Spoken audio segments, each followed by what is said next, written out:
Hey up YouTube, welcome back to the latest video. Today we're going to be talking about the top 5 nutrition tips that's going to help you PB your HYROX race.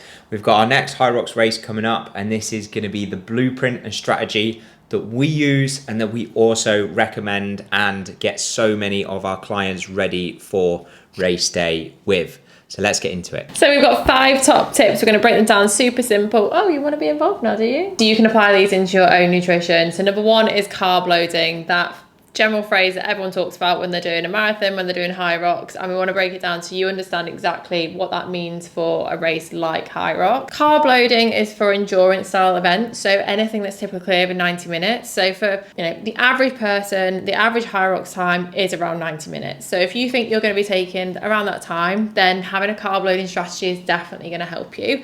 Even if you think you're going to be going a little bit quicker than that, you can still apply this strategy into your nutrition plan because it's going to help you feel fueled and give you a lot of energy for the race. As a general structure, between 5 to 12 grams per kilo of body weight is the recommended amount of carbs to consume in your carb loading phase, and we recommend anywhere between 1 to 3 days prior to your race to doing this. Now with a HYROX, our personal opinion, we don't think you need to be doing it any more than 1 day in advance because it's around 90 minutes, 60 to 90 minutes as a general rule of thumb for a race. You're not doing a marathon or anything like that, so 1 day or 24 hours before your race is going to be plenty to ensure you've got enough energy. Now you're probably thinking 5 to 12 grams per kilo of body weight is quite a broad metric, and yes it is, but it's going to depend on what your current goals are at the minute, what you're striving towards, and also it's gender specific as well.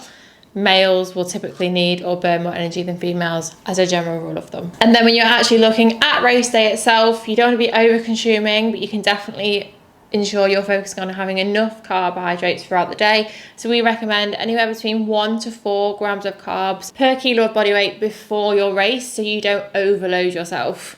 I.e. you don't want to be running your race and feeling like, oh God, that meal I had beforehand is weighing me down. I feel a bit sick, I feel a bit heavy. So anywhere between 1 to 4. If your race and start time is at 8 a.m. in the morning, the chances are you're going to stick to closer to 1 gram of carbohydrates per kilo of body weight, because who wants to get up at 4 a.m. to consume multiple meals? No one has time for that. It's more convenient.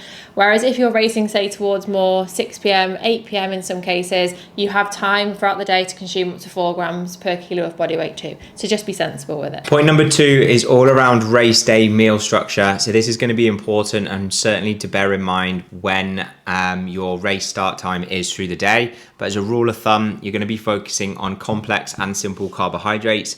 The difference is basically going to be a complex, which is slower to digest, versus a simple, which is going to be those quicker, more sugary sources of energy to spike your blood sugar levels. Do you mind? If you've got a later start time and you've got the opportunity to have meals beforehand, what we recommend is about 2 to 3 hours before. That's where you're going to focusing on more of those complex carbohydrates.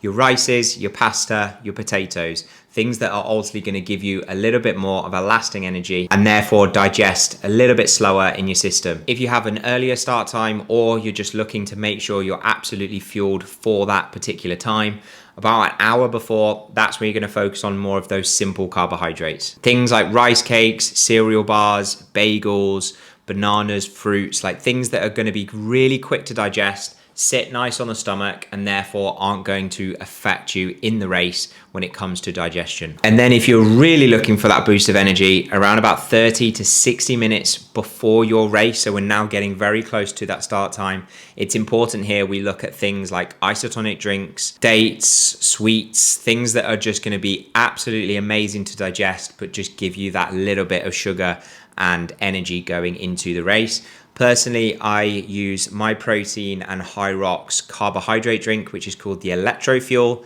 And if you use Sarah L Fit, that's going to get you 10% off your orders as well. And then another thing to also buy while you're on my protein is called the Electro. So that's just pure electrolytes, which we're going to get into in a little second as well.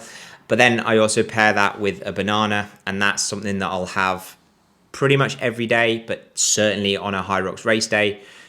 in the warm-up area just before I go onto the holding pen, which basically is just giving me that last little boost of energy before we're going into a 60-minute plus event. Main focus across all the meals, or even just these pre-workout suggestions, is ultimately high carb, low protein, low fat, because that's going to be the thing that gives you that boost of energy and allows you to go through and perform the way that you want to. Post-race, it's important to focus on complex carbohydrates that ultimately are going to replenish your energy stores, moderate protein that's going to help your body recover and obviously repair that muscle damage and inevitable process that you've gone through, and then also moderate fat. And both of these is from a point of view of making sure that you're actually digesting your food well, so it's not going to give you an issue later on. Tip number 3 is all around hydration, because we've all heard that dreaded story of people getting halfway through the race and getting cramp, and that just knocks your confidence and holds you back from ultimately what you're able to give. So preparing yourself from a hydration standpoint is only going to help you avoid that situation. As an average across an hour's worth of activity, our bodies can lose between 1 to 4 litres of fluid just through sweating. If you're sweating that much, and from a salt and electrolyte standpoint, you're more likely going to get things like cramp, so you can preempt that. Again, these are all averages, it all depends on the person, but the average person needs to have between 2 to 3 litres of water every day. If you're doing a lot of activity, it's going to be a lot higher than that, but ensuring you're consuming plenty of fluids in the lead up to the race, 48 hours before, making sure you're hitting those absolute minimum requirements, and you can also top that up with electrolytes as well. I would definitely recommend doing that on race day prior to the race, just to set yourself up for success. Most electrolytes contain up to 1,000 milligrams per serving. The average recommendation for an adult is 2,000 a day, so you don't really need to exceed more than 2 servings. So one prior to the race will set you up, and if you feel like you've exerted a lot or sweated a lot, having one post race will also help your recovery too. Point number 4, and it's probably one of the most important things to bear in mind, is that you shouldn't be changing anything on the race day. All your trial and error should be done before you're moving on to the start line. The last thing you want to do is be in that holding pen having just done something that you've never tried before and you have no idea what that's going to do for the body. We're all very, very different in the way that we take on food and we take on certain types of food. So all the things that we're suggesting to you today, you might have intolerance to these things, right? But it's looking from a point of view of understanding what works well for you in the best regard. So you've got to try things through your training, maybe when you've done a HYROX simulation at a gym, or you're just going in and doing a quite intense HYROX conditioning session, and just understanding how your body basically performs from that. It's important to then take note of that and then basically repeat that process, so you're fine-tuning what works well for you. As I said before about me having the carbohydrate drink for my protein and HYROX, and ultimately a banana, that's something I've had for years. Before that, it was bulk hydration drink, but it was still like a powdered carb drink. But ultimately, I know that that is something for me that works absolutely incredibly, and I can do no matter what workout it is, no matter how intense that is, no matter how many burpees I'm doing on my stomach. I'm never going to get that feeling of that food coming back up again, which is the last thing you need when you're midway through those 80 meter burpees and you're 40 meters through and you're looking up and thinking, I could just need a bin right now more than anything. So find what works well for you. Ultimately, routine is always the key and going to be the thing that ultimately pays off on the race day. And our last tip is all about recovery. I think a lot of people prepare themselves in terms of what they need to eat beforehand, but don't actually consider what they need to do after the race too. And if you think about it, you're giving your absolute 110% for 60, 90 minutes, potentially 2 hours when you're doing that race. It's going to take a while for your body to recover, not just from an energy standpoint and the amount of energy calories you've burnt, but also from your central nervous system too. So your body needs everything it possibly can get to help you get back to your natural state, should you say.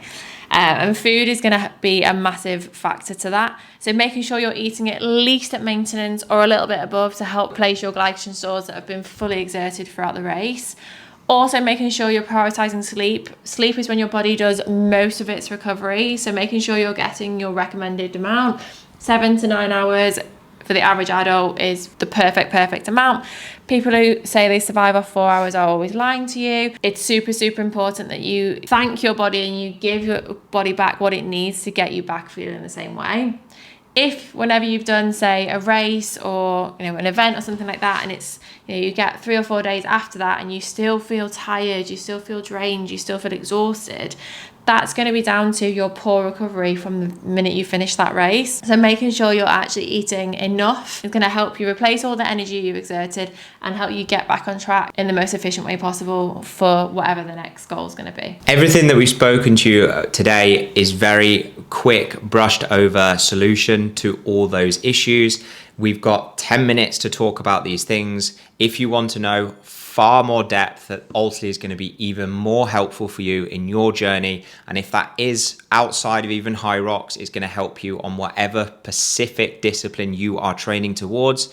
We are running a totally free workshop at the end of May on the 29th, which is all going to be around this performance nutrition and ultimately how you can PB your next race, or even maybe it's your first race. And therefore you'll come away knowing how to drop body fat, love what you see in the mirror, and be able to perform at your best even if you've never done an event before. It's going to be on Thursday, the 29th of May at 7 p.m. and there's going to be a link in the description so you can register your seat. It's not going to be recorded, so you absolutely make sure you are on the workshop, and you're going to be absolutely blown away by what you can take into your own journey. And what's even better, this event is completely free, and if you know anyone else, so completely free. It's completely free.